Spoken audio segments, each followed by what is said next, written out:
Então, o tema de hoje, expressões espirituais do egoísmo, na verdade, eu comecei a pensar nesse sentimento e com essa indagação. Ainda sou egoísta? O quanto eu sou? O quanto eu sou egoísta? É o caminho que nós vamos tomar nessa reflexão de hoje. Como sempre, no início, eu gosto de lembrar os pilares da nossa doutrina, acho que todos aqui conhecem, então nós não vamos comentar. E também gosto de apresentar algumas informações iniciais para, em seguida, nós, essas informações contextualizadas a esse tema do egoísmo, embora em alguns momentos possa parecer que não, mas tem sim, nós vamos ver no final. Então, nós vamos voltar no tempo aqui do nosso planeta, lá no século XVII, no final dos anos 1600, onde ocorrem transformações de valores, sobretudo culturais, provocados por aquilo que muitos chamam de revolução científica. Eu vou substituir essa palavra por evolução científica, pois desde que esse mundo existe, os espíritos que organizam esse mundo, eles promovem saberes nos espíritos que aqui encarnam, permitindo a evolução das leis científicas. Então, a gente fala em evolução científica. E é nesse período, no final dos anos 1600, final do século XVII, é que aparece e cresce muito o racionalismo, uma corrente filosófica, e também o individualismo. Esse, por último, está ligado ao tema dessa reflexão. O egoísmo tem a ver com o individualismo, de certa maneira. Nesse período, é o período lá do grande filósofo, religioso, cientista Isaac Newton, um dos pais do atomismo, né? E que vivenciou também uma outra corrente filosófica do determinismo. Atomismo, em essência, advoga que toda matéria no universo tem uma unidade básica, que é o átomo. O que significa essa palavra átomo? É partícula não divisível, o que nós sabemos hoje que não é verdade. E advoga também que o espaço é vazio, é um vácuo. Nós também sabemos que isso não existe. Tanto a ciência do homem, como os espíritos já diziam para a gente lá no século XIX. Tudo deriva de uma energia matricial que disseram para Kardec, lá deram um nome para Kardec no século XIX, de fluido kármico universal. E o determinismo não foi a tema do nosso último estudo aqui apresentado no Júlio Olivier, e que nós sabemos que nem sempre as coisas são determinadas por fatos anteriores, por razão muito simples, que nós somos seres inteligentes do universo, nós podemos fazer escolhas e modificar determinados eventos em nossas encarnações. Então, o determinismo para nós é relativo, não é absoluto, mas naquela época era. Surgem novas tecnologias, novas maneiras de produzir e que acarretam erosão nas crenças religiosas, colocam em xeque as religiões da época, começa ali essa grande erosão das crenças religiosas, que persiste até hoje, a extinção de tradições e ofícios, porque nesse novo modo de produzir, até então, tudo era produzido por artesãos. Então, um artesão produzia 1 metro de tecido, e talvez numa semana, naqueles tearezinhos.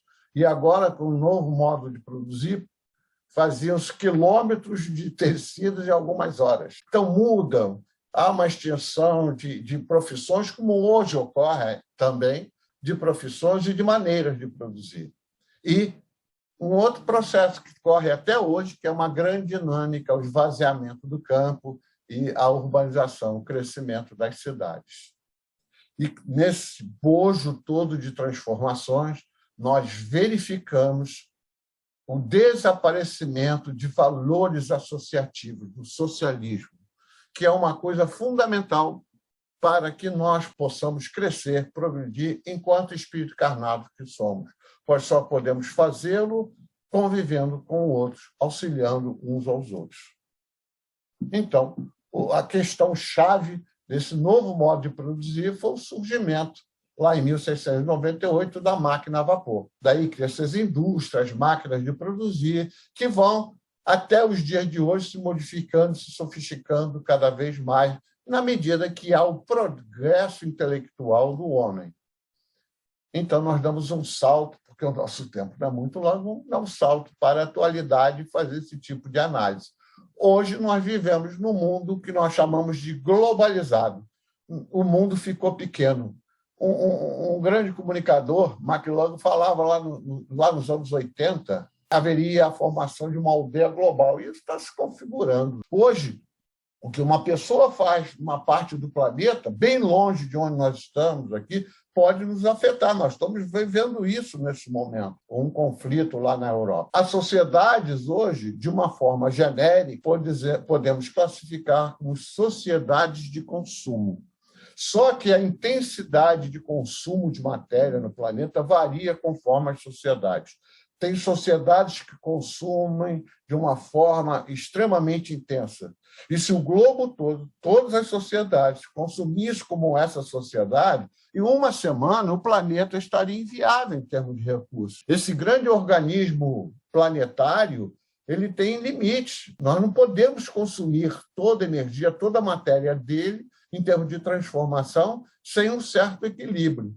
Nós vivemos uma fase de grande desequilíbrio, mas certamente nós vamos atingir o equilíbrio, por uma razão muito simples. Nós somos seres inteligentes, nós cometemos equívocos, mas também nós podemos retificar nossos equívocos e crescermos. Então, sejamos otimistas.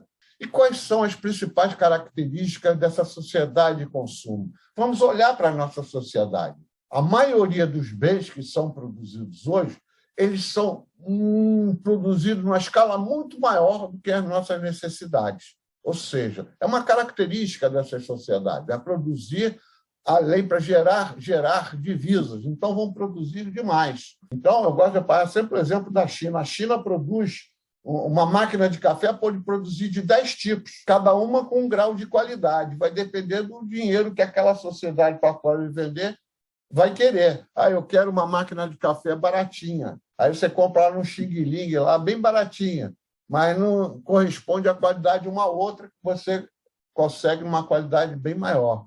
Ou seja, para a maioria dos bens, a oferta sempre excede a demanda. Aí, o que as empresas que hoje se juntam em corporações fazem? Elas desenvolvem mecanismos, estratégias de propaganda, de marketing, sedutoras. Nós somos bombardeados constantemente para consumir de a forma as mais sutis possíveis, para escoar essa produção que é excessiva, além das nossas necessidades. A propaganda, então, ajuda a difundir os produtos de forma quase que sobrenatural, maravilhosa. Você tem que ter esse celular que tem 17 câmeras, banheiro embutido, faz isso, você fica sempre mais bonito quando tirar a fotografia. Enfim, cria um fetiche para que você tenha vontade de consumir aquilo. Então, essas estratégias têm uma marca maior hoje, diferentemente de 20, 30 anos atrás. Elas trabalham com a estratégia da obsolescência, ou seja, de tornar o produto inviável depois de algum tempo. Quantas coisas a gente compra em casa daqui a pouco escangalho, o que a gente faz? A gente conserta? Na maior parte das vezes, joga fora e compra outro. Aí nós temos um problema seríssimo de resíduo. O seu computador que você está usando hoje aí, aquele que você usou há 5 anos atrás, não consegue hoje rodar o programa, o Windows 11. Você tem que ter uma máquina compatível. Então, o hardware vai sendo estragado, surgem novos softwares, aqueles que você usava já não servem mais, não consegue realizar as tarefas. Então, é um ciclo de produção, de consumo e de jogar fora. A característica da sociedade de consumo de hoje. Os padrões de consumo estão massificados. Consome-se o que está na moda, aquilo que dizem para a gente consumir, como uma forma de integração social. Pô, eu tenho que ter esse celular, ou como eu ouço o pessoal falar isso. Esse modelo, eu tenho que não quero esse modelo, tá velho, eu quero esse aqui que todo mundo tem. Esse faz isso, faz aquilo, é muito melhor que esse que eu tenho.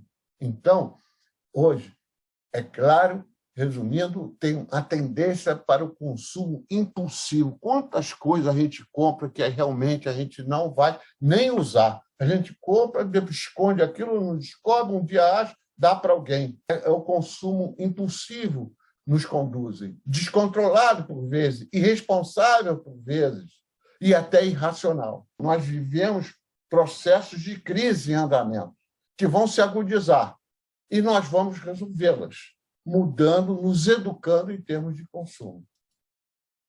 Ou seja, nós vivemos hoje num mundo muito menor, embora o espaço geográfico seja o mesmo. Nós estamos todos juntinhos, todos interligados. O que um faz implica com o outro também. E no estágio atual da Terra é isso. Estamos todos nos comunicando, todos interligados, todos juntos.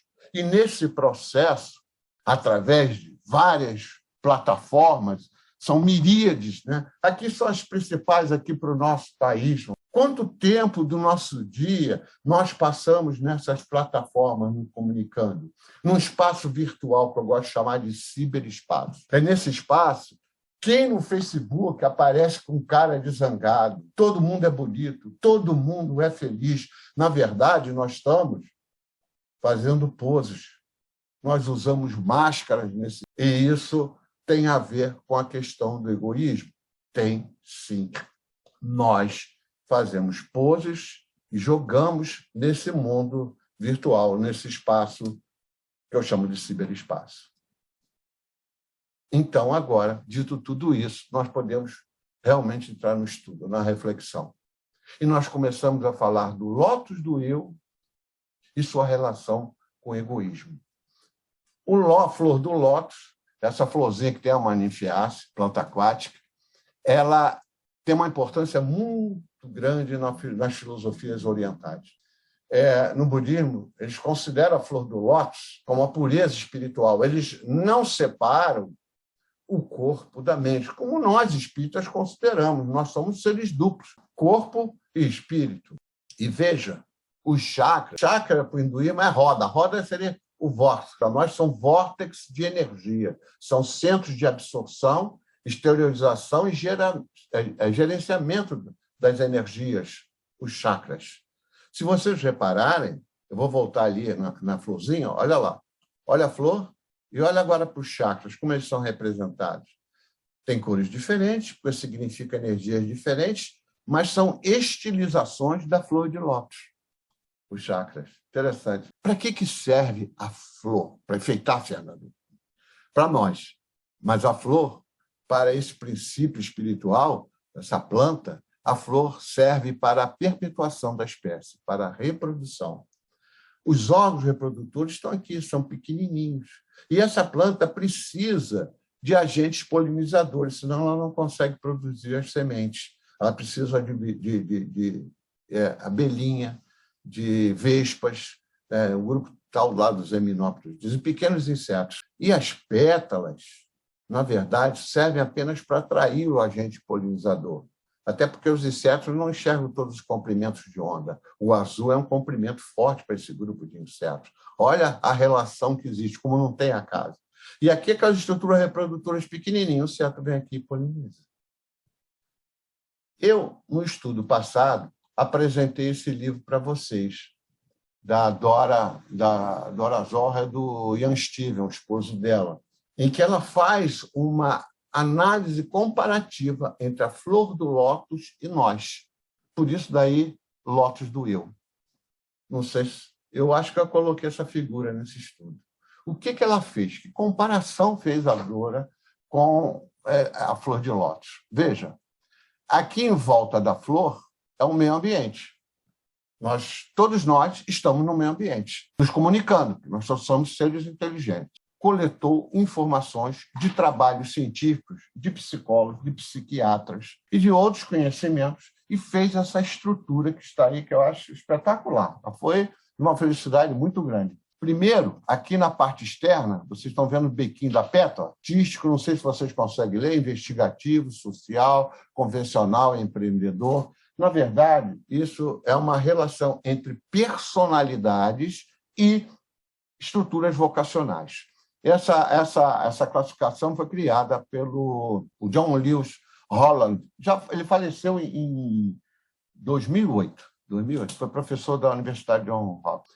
E logo mais para baixo, você vê assim, são fatores que estimulam, que caracterizam cada uma dessas personalidades, que está aqui a rolar como motivos de Cattell. Raymond Bernard Cattell foi um dos maiores, em termos de produção científica, um psicólogo na área da psicologia que mais trabalhos publicou, e ele também criou uma classificação. Tanto o Holland quanto o Cattell, eles têm teste, que isso é utilizado. Muitos de nós aqui talvez tenhamos feito algum desses testes aí quando vai tentar se empregar numa determinada empresa, porque procura-se hoje saber isso. O que são esses tipos de personalidade? São máscaras, são personalidade. Personalidade vem de persona, de máscaras, né? De máscara. É como nós nos apresentamos para a sociedade. Ao longo da nossa encarnação, nós apresentamos algumas dessas características de algumas dessas personalidades, mas, em geral, uma ou duas delas predominam em nós. Isso tem a ver com o nosso planejamento encarnatório e com o que nós somos na realidade. Aí, em seguida, a Dora fez uma associação com os arquétipos do Jung, tribo, grande pai, grande mãe. Por exemplo, deixa eu falar rapidinho aqui. Em geral, essa personalidade do investigativo e do empreendedor e do realístico também são indivíduos, em geral, com uma personalidade introvertida. Em compensação, o social, o artístico e, de certa maneira, o convencional são extrovertidos. O social, o indivíduo com aquela personalidade social, é aquele que procura sempre ajudar, auxiliar o próximo, buscar solução para os problemas do próximo. Em geral, tem um caráter de liderança, que justamente Cattell chamou de personalidade parental. Né? É a grande mãe do Jung. Já o investigativo, ele é aquele mais introvertido, que quer descobrir as coisas, é o pesquisador, é o pessoal da área técnica. O artístico, aquele altamente extrovertido, criativo, no plano não muito material, no subjetivo. E vocês podem perceber em seguida que existe um número associado a cada tipo desse, a tipo social. Ou seja, são os chakras. Está lá no meio, qual é o chakra? O que é esse círculo central? É o que nós somos na realidade. É o que unifica todas essas personas, todas essas máscaras com as quais nós nos apresentamos ao longo de nossa encarnação, em maior ou menor escala. Somos nós, na realidade. É a luz. Sou o eu. E o que é o eu? É o céu. O eu é isso. É o espírito. Eu sou um espírito. Eu não tenho espírito. Eu sou o espírito. Eu tenho uma máscara ligada a um corpo físico, na vivência diária. É isso. Nós nos movimentamos no meio ambiente que nós estamos, vivenciando as experiências com nossas máscaras. E, à medida que eu consigo cada vez mais olhar para meu interior, me perscrutar, buscar o autoconhecimento, eu posso ajustar melhor as minhas máscaras ao que eu sou realmente enquanto espírito. A nossa dinâmica vivencial se dá dessa forma. Daí ser extremamente importante a cada dia nós buscarmos mais o autoconhecimento, olharmos para dentro de nós. É fácil? Não é, porque nós estamos na experiência da matéria, o dia a dia, a sociedade de consumo. Toda vez que nós pudermos, nós estamos fazendo todo nesse momento. Estamos olhando para nós. Quem eu sou realmente? O que eu estou fazendo aqui? De onde eu vim? Não é uma pergunta que nós fazemos de vez em quando, mas temos que ter clareza do que nós somos, nós não seremos. Mas como será na frente? A nova era agora. Então, começamos, propriamente dito, o nosso estudo agora. As expressões da vida nesse mundo. É um mundo, como qualquer outro mundo, dentre os miríades que possam, milhões, sei lá quantos existem, que são regidos por lei. E lei é uma regra necessária e obrigatória, que a gente submete, é como está no dicionário. Para nós espíritas, nós sabemos que as leis são da natureza, são de Deus. A inteligência suprema que tudo criou, cria e criará sempre. Essas leis se dividem, podemos aqui dividir em leis físicas e morais. As leis físicas são as possibilidades que os espíritos superiores nos dão enquanto espíritos imperfeitos encarnados nesse planeta, cortinam saberes para nós, e às vezes a gente, com o nosso egoísmo, com a nossa vaidade, achamos que nós fazemos descobertas, grandes descobertas. Na verdade, são apenas descortinamentos para que o mundo possa progredir. Porque acaso não existe. Existe todo um controle dessa dinâmica da vida nesse organismo chamado Terra. Um mundo de provas e expiações. Então, aqui, nós, encarnados, entre outros espíritos e entre princípios espirituais, animais, vegetais, rochas, enfim, nós procuramos buscar essas respostas. De onde eu vim? O que é que eu estou fazendo aqui? Para onde eu vou chegar? E as religiões têm o papel de tentar explicar isso, né? Nos dar essa perspectiva holística da relação entre matéria e espírito. Lá no Céu e Inferno, no capítulo 3, no item 8, quando fala do céu, já há uma explicação para nós.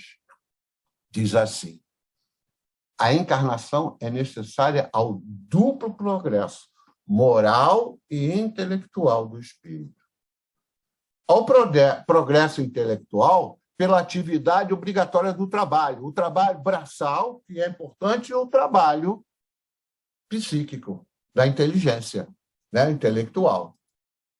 Ao progresso moral, é fundamental, porque é com ele, com os valores morais colocados pelas leis divinas que nós possamos vivenciar, nós nos ajudamos uns aos outros. Jamais podemos progredir sozinhos.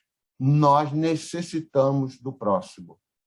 Portanto, a vida em sociedade, e aí a gente lembra do que falamos ainda há pouco, ela é a pedra de toque das boas ou más qualidades. Esses sentimentos que nós vivenciamos, sejam sentimentos bons ou outros não muito bons, dentre eles o egoísmo, é o que vai constituir o homem de bem ou lá aqui no livro ele colocou o homem perverso. Eu não gosto dessa palavra, eu acho que não existe ninguém perverso. Eu acho que tem aquele que desconhece as leis divinas, é o homem do mal. O homem de bem ou o homem de mal.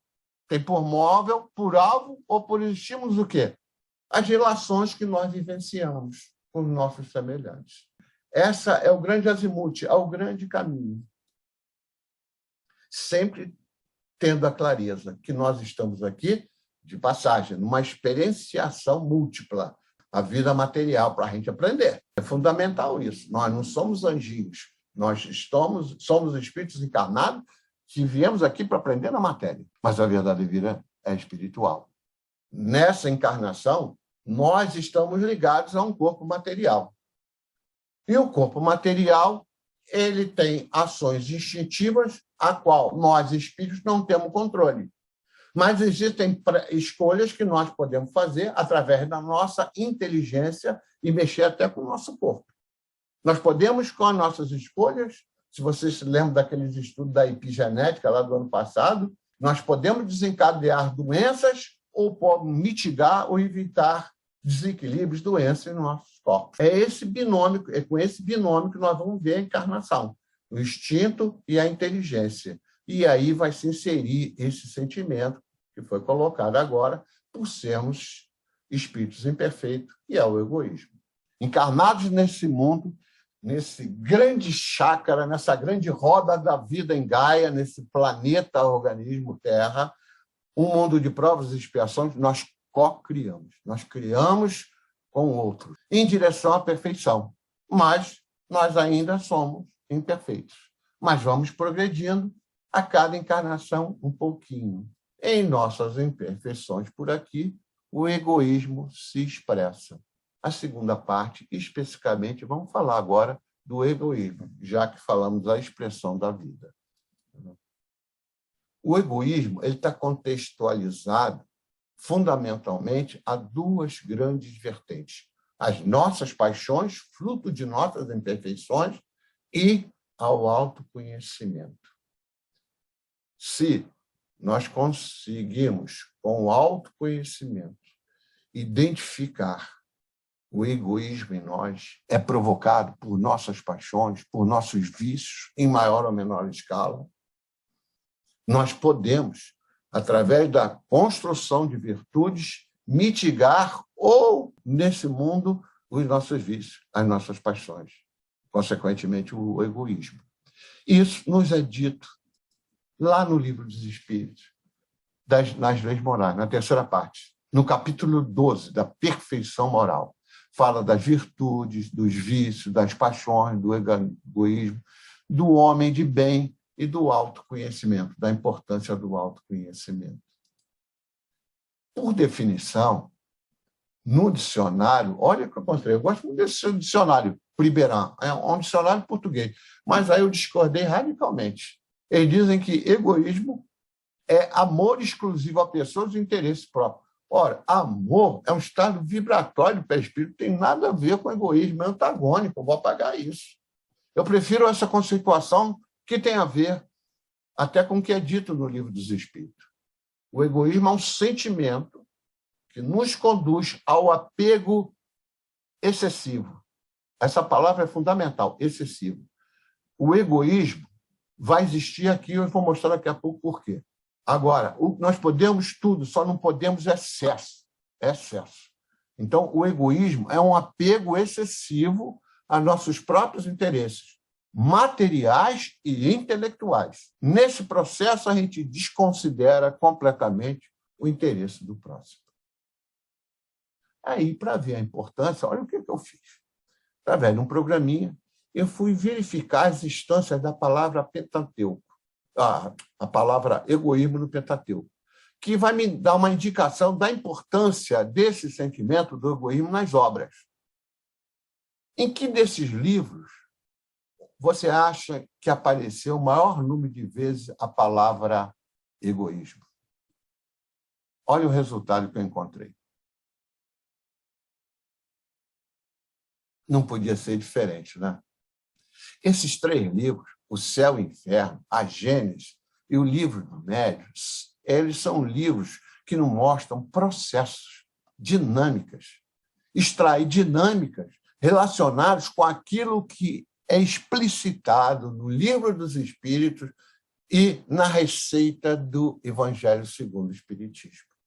Ou seja, esses 2 livros, o Livro dos Espíritos e o Evangelho, é aquele alicerce da doutrina dos espíritos, da casa, do lar, doutrina dos espíritos. O Céu e o Inferno, a Gênesis e o Livro dos Médiuns são as colunas ligadas a esse alicerce, embora todas de concreto também, onde vai se colocar o telhado do aprendizado. E aí a gente coloca um outro questionamento que eu vou pedir a participação de vocês lá no final. Existem 2 tipos de egoísmo, o material e o intelectual. Eu pergunto a ti, qual deles é o pior? É o material ou o intelectual? Você pode fazer essa pergunta? Eu acho que posso. Essa pergunta naquele estilo, vou extrair de você o coração, pulmão, o que eu faço? Vai matar? Não. Qual é o pior tipo de egoísmo? O material e o intelectual. Eu gostaria que, no final, que algum companheiro desse a sua opinião, mas justificando a resposta. Material ou intelectual? Por quê? Continuando. O egoísmo na dimensão material. Quantas expressões existem? Não sei. Existe uma infinidade de formas do egoísmo se expressar, daquelas mais concretas, bem visíveis, daquelas mais sutis. Quantos graus existem? Você é egoísta aberto, você é muito egoísta. Não, eu sou um pouquinho egoísta, eu estou melhorando, eu sou um pouquinho, sou mais ou menos. Será que existe isso? Quantos graus existem? Também não sei. Como surge em nós? Aí podemos formular uma hipótese. Como surge o egoísmo em nós? O egoísmo é inerente ao espírito. Espera aí, Fernando. Todos nós aqui sabemos que nós, espíritos, fomos criados simples e ignorantes. Mas não será que pode ser um mecanismo de aprendizagem, o egoísmo? Veja bem, nós nascemos sem saber nada. Mas eu pergunto a cada um de vocês, nós, antes de sermos espíritos, não fomos outra coisa? Lembra daquela árvore que eu botei ali? Nós não fomos princípio espiritual? O princípio espiritual escolhe? Ele raciocina? Não. Ele só responde mecanicamente, no caso do nosso planeta, a estímulos químicos e físicos, né? Só tem instinto. Nós não. Nós, espíritos, temos instintos. Nosso corpo material tem caracteres instintivos. Mas nós, que estamos ligados a ele, raciocinamos, escolhemos, temos consciência, temos livre-arbítrio. Mas olha essa figura. Aí só tem princípio espiritual. Será que essas duas imagens podem expressar uma forma de egoísmo? Ou será um mecanismo de sobrevivência? Talvez aí tenha surgido aquele ditado, farinha pouca, meu pirão primeiro. Ainda éramos princípio espiritual, mas tínhamos o egoísmo por uma questão de resposta mecânica à sobrevivência. Na floresta também acontece isso. A floresta bonita, uma floresta íntegra, não interferida, ela no seu interior, ela é bem escura. Na base, no chão, você anda, tem um monte de semente, tem umas plantinhas pequenininhas, assim que é possível germinar. Aquilo bem escuro. Mas, de repente, um raio, ou então, por velhice, um imenso bitelo de um jequitibá tomba e abre uma clareira na floresta. O que acontece? As plantinhas pequenininhas, as sementes germinam, começam a crescer numa velocidade grande. Mas algumas crescem mais rápido do que a outra, vão botando umas folhas mais largas. Aí a que está embaixo crescendo numa velocidade menor, não consegue receber menos luz, cresce menos, e a outra vai crescendo e aquela então fica para baixo. Não é egoísmo? A outra não podia botar uma folha um pouquinho menor para deixar a outra crescer? Ou será que isso, na verdade, é um mecanismo de sobrevivência? Para os cientistas aqui do nosso planeta, eles chamam isso de competição. Todo princípio espiritual, na verdade, como tudo no mundo, nos mundos, é de origem divina. E os espíritos que estão no processo de gerenciamento desse planeta estão manipulando energia, manipulando na forma de DNA. É uma das coisas características, isso nunca houve exceção nesse planeta. As espécies animais e vegetais surgem e depois desaparece. Há uma dinâmica da vida. O instinto é uma coisa muito forte. É a forma primitiva sobre a qual o princípio espiritual e o espírito do seu corpo material tem, eles se manifestam. E isso está ligado a quem? À sobrevivência. Se nós não tivéssemos certos caracteres de instinto, nós, na primeira coisa que a gente balançasse, a gente ia lá e suicidava. Esse é um grande jogo entre a escolha e a sobrevivência. Na escala da evolução, o pensamento, a consciência, o exercício do livre-arbítrio são resultado de um processo de transformações que começou há bilhões de anos atrás, do tempo daqui. No nosso meio tem esse jargão assim que o pessoal usa. Na planta, a inteligência dorme, no animal, ela sonha. Somente no homem se desperta, se conhece, se possui e se torna consciente. Ora, o instinto é tão forte.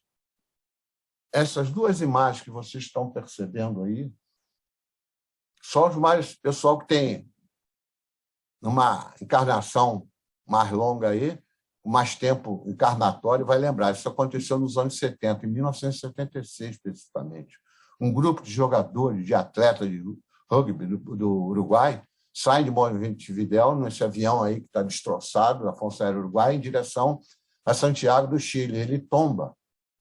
Eram 29 jogadores, mas sobreviveram 16. depois de mais de 2 meses ali.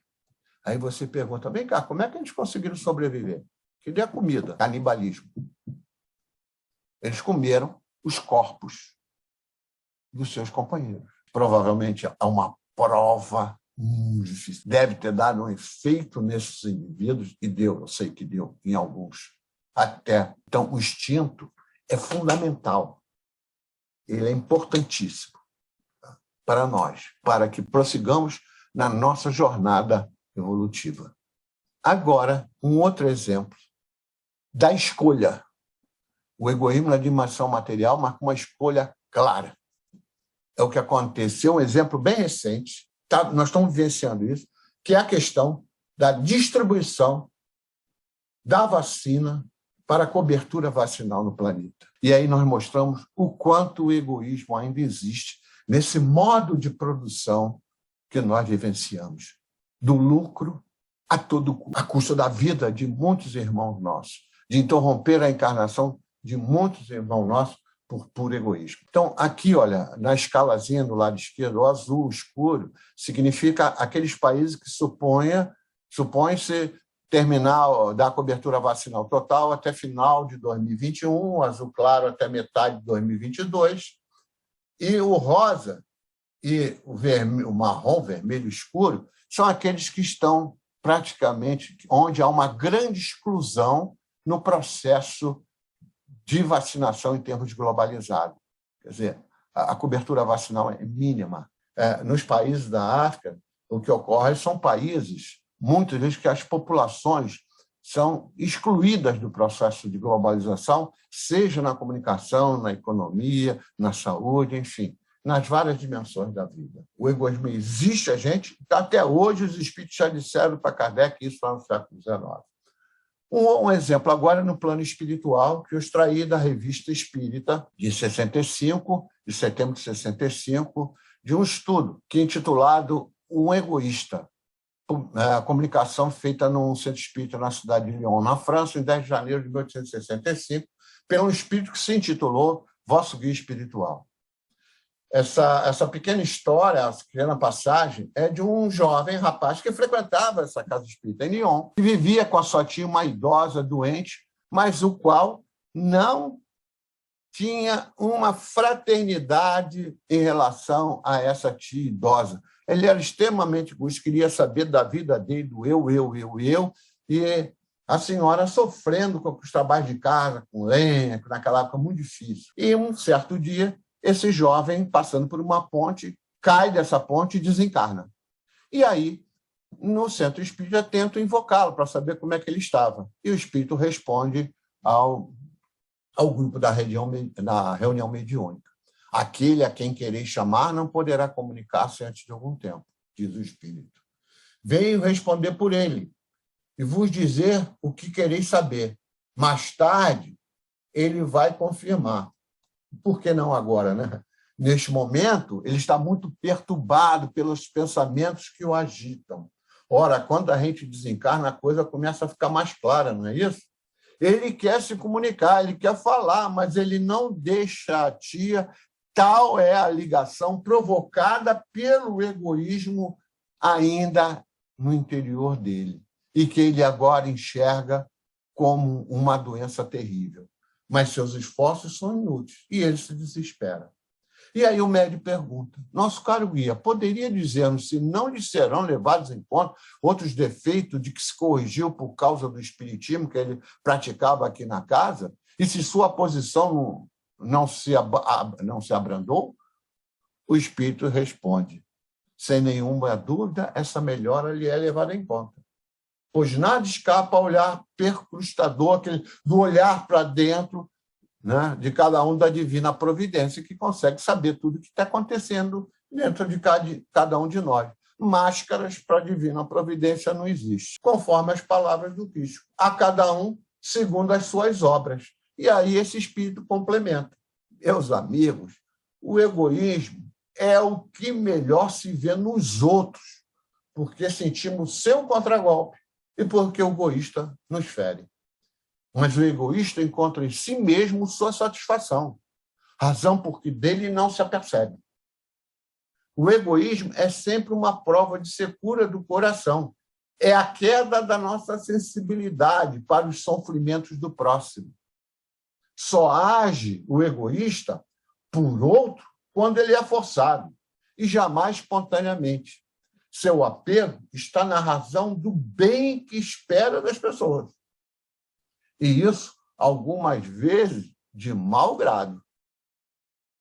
O egoísmo, meus amigos, é o verme roedor da sociedade. Nós vemos isso hoje com muita clareza. É mais ou menos, olha como o Espírito coloca em 1800, é mais ou menos o de cada um de vós, de cada um de nós. Cada um de nós. A gente abre o livro dos Espíritos, naquele capítulo que eu referenciei, e que ele trata especificamente do egoísmo. Pergunta na questão 913. Dentre os vícios, qual o que se pode considerar radical? Olha a resposta dos Espíritos. Temos dito muitas vezes, o egoísmo. Daí deriva todo o mal. Estudai todos os vícios e vereis que, no fundo de todos, por mais que lhes deis combate, não chegarei a extirpá-los, porque é a característica do nosso mundo. Enquanto nós não atacarmos o mal pela raiz, enquanto nós não destruímos a causa. E qual será a causa? Como é que a gente faz isso? Na questão 914, continuando a pergunta de Kardec, fundando-se o egoísmo no sentimento do interesse pessoal, nós colocamos lá na conceituação, bem difícil parece extirpá-lo inteiramente do coração humano, em função das nossas imperfeições, né? Será que a gente vai conseguir? À medida que os homens se instruem acerca das coisas espirituais, menos valor dão às coisas materiais. Veja, quem é espírita aqui, eu, sobretudo, que me tornei espírita, vamos dizer assim, tardiamente nessa encarnação, na medida que a gente vai estudando, vai aprendendo, a gente começa a desapegar. É muito difícil, né? Porque eu sou muito perfeito, mas a gente já consegue alguma coisa. Depois, não basta a gente desapegar, não. Diz o Espírito, lá em 1800 para Kardec. Depois, necessário é que se reformem as instituições humanas, que o entretêm e excitam. Lembra do modo de produção de hoje? O mundo como nós estamos vivendo? Mas faz parte, como ele disse, vai ter que haver isso, o mal vai ter que ficar grande, grande, grande, que aí um momento a gente vai começar a mudar para melhor. Agora, isso tudo depende do quê? Da nossa educação. Na 915, por ser inerente à espécie humana, o egoísmo não constituirá sempre um obstáculo ao reinado do bem absoluto na Terra, e então a gente não vai conseguir? É exato que no egoísmo tem o vosso maior mal. Porém, ele se prende à nossa inferioridade na Terra, e não à humanidade mesma, porque nós podemos melhorar e vamos modificar com nossa escolha esse mundo, esse planeta. Na 916, longe de diminuir, o egoísmo cresce com a civilização. Nós estamos vendo, não é não? Cada vez as sociedades estão mais egoístas. O caso da vacina da Covid foi muito claro isso. O egoísmo cresce com a civilização, que até parece o excita e a mantém. Ainda é assim, mas será que vai ser sempre assim? Como poderá a causa destruir efeito? Responde os espíritos, quanto maior é o mal, mais hediondo se torna. É preciso que o egoísmo produzisse muito mal, e ainda produz, para que compreensível se fizesse a necessidade de extirpá-lo. Ainda não chegamos lá, mas vamos chegar. Os homens, quando se houverem despojado do egoísmo que os domina, até hoje, viverão como irmãos, sem fazerem mal algum, auxiliando-se reciprocamente, impelidos pelo sentimento mútuo da solidariedade. A grande lição, amar ao próximo como a nós mesmos. E aí a grande pergunta, a pergunta-chave. Qual o meio de destruir-se o egoísmo? O que os espíritos disseram? Isso é trabalho de casa. Porto é cri-cri, Fernando, é trabalho de casa. Acabando a sessão, Se você for muito curioso, você vai pegar o livro espírito e vai dar uma relida nesse capítulo. Senão, amanhã, depois, um dia que você lembrar, quando você identificar em você uma postura de egoísta, tem que ler a 917. Eu vou dar uma dica, umas dicas. Agora não é dica, é spoiler que chama. Escrito nessa questão 917 tem a ver com tudo que foi explicitado aqui. Ou seja, tem a ver com a gente olhar para dentro da gente, para a gente identificar as nossas personas durante a nossa vida.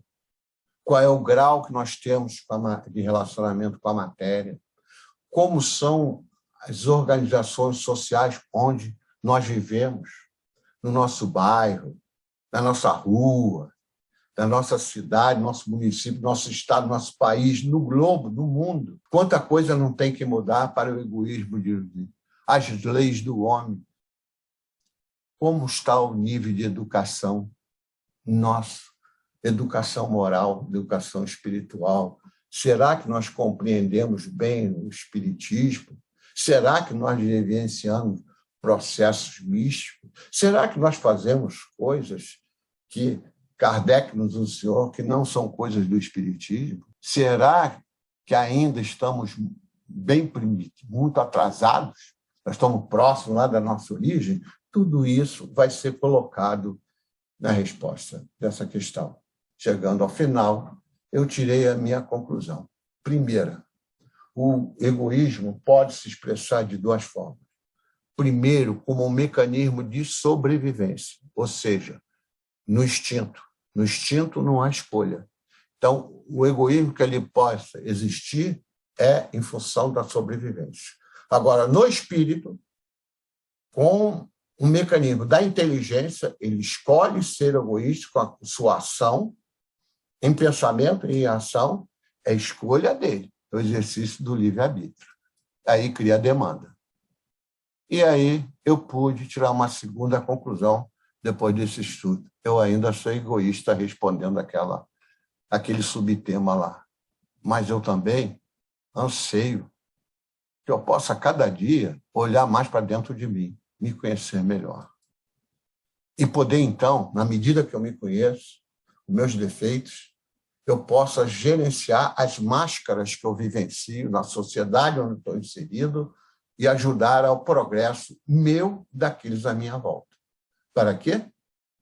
Para acontecer aquilo daquela flor de lótus, aquele centro do lótus, a luz brilhar em mim. Então, companheiros, que efetivamente brilha a nossa luz. E que